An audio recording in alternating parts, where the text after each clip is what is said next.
ให้พี่น้องFCลองแนะนำสังจันมาเบิ่งเนาะระหว่างปีเก่ากับ LED เนาะเพราะว่าเขามีสองแบบเขาสิเฮ็ดเนาะ LED กับปีเก่าเนาะว่าแบบใดเนาะสิเฮ็ดดีเนาะเพราะว่ามันคิดยากตอนนี้เนาะยากหลายอย่างเนาะยากทั้งเงินน้ำผอมเนาะสวัสดีวัยรุ่นคลิปนี้สังจันสิมารีวิวรถคันนี้เนาะหลังจากเฮามีโปรเจกต์ปั่นรถคันนี้ขึ้นมาเนาะเดี๋ยวเฮาสิมารีวิวให้เบิ่งคร่าวๆกันเนาะอันนี้คือเฮายังบ่ได้ปั่นเนาะแต่ว่าเฮามาจัดสภาพเบิ่งว่าหน้าตามันเป็นแบบใดเนาะเดี๋ยวจะพามาเบิ่งเนาะว่าเฮาใส่ยังไปไหนเนาะนี่เนาะรางนี่เป็นรางไอ้ตองเนาะเตรียมใส่เข้าไปเนาะดุมเจาะซกกึ่งตัดแกนเนาะเป็นดัมเบงเนาะนี่เนาะเดี๋ยวพามาเบิ่งเนาะแล้วก็อาร์มยนต์เป็น MK เนาะซกพอร์ตธรรมดาเนาะแล้วก็ดุมย่อแท้นี่เดี๋ยวเราใส่เข้าไปเนาะส่งออกมากับประมาณนี้เนาะนี่เนาะแต่ว่านี่คือเราจัดส่งเบิ่งซื้อเนาะตามจริงซกตัวนี้เราสิเปลี่ยนใหม่มันพอมันบุกขาวกันเนาะตัวนี้ผู้ใดที่ว่าอยากได้ก็จัดได้เนาะเราสิขายออกเนาะประมาณนี้เลยเนาะส่งกับประมาณนี้เนาะนะแต่ว่าจักรในเฮายังบ่ฮู้ว่าสิใส่จักรยังเนาะตอนนี้ยังจักรยังบ่มีเนาะมีแต่จักรขายจักรใส่เองยังบ่มีเนาะตอนนี้เนาะเอาให้พี่น้อง FC ลองเม้นมาเบิ่งว่าเฮาสิใส่จักรได้ซั่งเข้าไปสำหรับรถตัวนี้โค้งเป็นโค้ง110iเนาะนี่อันนี้เป็นดุมยอแท้ตัวนี้เนาะที่เฮาใส่เข้าไปเนาะเนาะส่งประมาณนี้เลยเนาะรอๆเนาะซีสุดซีมันนะเฮายังบ่ฮู้ว่าสิใส่ซีหยังเนาะ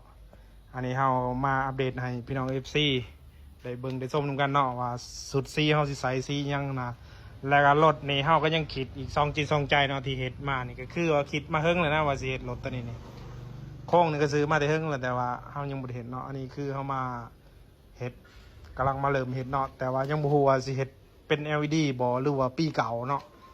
เอาให้พี่น้อง FC ลองแนะนำสังจันมาเบิ่งเนาะระหว่างปีเก่ากับ LED เนาะเพราะว่าเฮามีสองแบบเฮาสิเฮ็ดเนาะ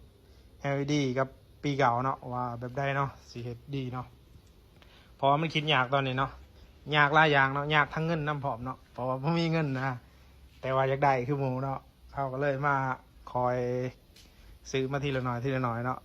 ซื้อไปซื้อมาเนาะมีลูกค้ามาซื้อขายทีมีแล้วเนาะประมาณนี้เนาะนี่ส่งประมาณนี้เลยเดี๋ยวให้เบิ่งมุมใกล้ๆเนาะอันนี้ก็บ่ต้องยังหมางไม้เนาะคลิปนี้ก็ซิวๆไปเรื่อยๆเนาะพวกทั้งน้ำมันนี่มีความคิดว่าสิใส่เป็นทั้งมิเนียมเนาะแต่ว่ายังบ่ฮู้ว่าสิได้ใส่หรือบ่เนาะเพราะว่าต้องรองบก่อนเนาะงบประมาณบ่เพียงพอเนาะช่วงนี้เนาะเอาพี่น้อง FC ที่ว่าอยากให้เฮาปั่นรถรอๆสวยๆก็มาอุดหนุนเฮาได้เนาะเดี๋ยวเฮาได้เงินเฮาก็จัดอะไรมาแต่งรถนี่สิมีหยังเนาะส่งประมาณนี้นะแล้วก็คันนี้เฮายังมีความคิดว่าถ้าว่าเฮาปั่นแล้วเฮาสิได้เฮ็ดเสื้อพร้อมเนาะผู้ใดที่ว่าอยากได้เสื้อสังจันเนาะลองคอมเมนต์มาเบิ่งเนาะว่าสิมีคนอยากได้อยู่บ่ถ้าว่าเฮาสิเฮ็ดรถคันหนึ่งขึ้นมาแล้วก็เฮาสิไปเฮ็ดเสื้อออกมานะแล้วก็สิมีรูปรถติดอยู่ในเสื้อเนาะว่ามีพี่น้อง FC อยากได้อยู่บ่ว่าอยากได้ใส่หยังแล้วก็อยากได้เบอร์หยังนะให้ลองเม้นต์มาเบิ่งเนาะคันว่ามีคนต้องการหลายเฮาก็สิเฮ็ดรถคันนี้แล้วปุ๊บเฮาก็สิได้เฮ็ดเสื้อออกมาขายเนาะเอาลองพี่น้อง FC ลองเม้นต์มาเบิ่งเนาะว่าคันเฮาเฮ็ดเสือออกมามีคนอยากได้อยู่บ่เสือเฮานะเพราะว่าเนื่องจากว่า